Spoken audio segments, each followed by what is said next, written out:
Bob, the owner here, who still makes all of the chocolate, Bob is processing about 10,000 pounds of chocolate a year. It's all made right next door here.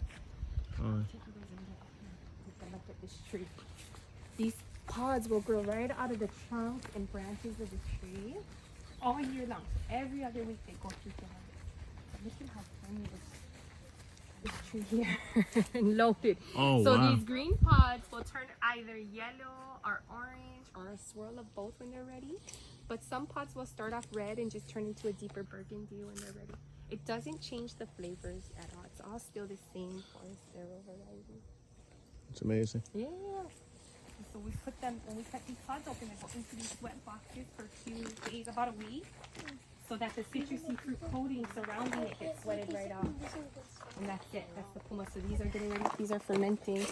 Okay. Then from here, it goes out into the drain. So that all comes out of here? Yeah, and feel this, to think 1 ounce of chocolate. Wow. That's 1 ounce. It's for you, buddy. That's for 1 ounce. Oh my god.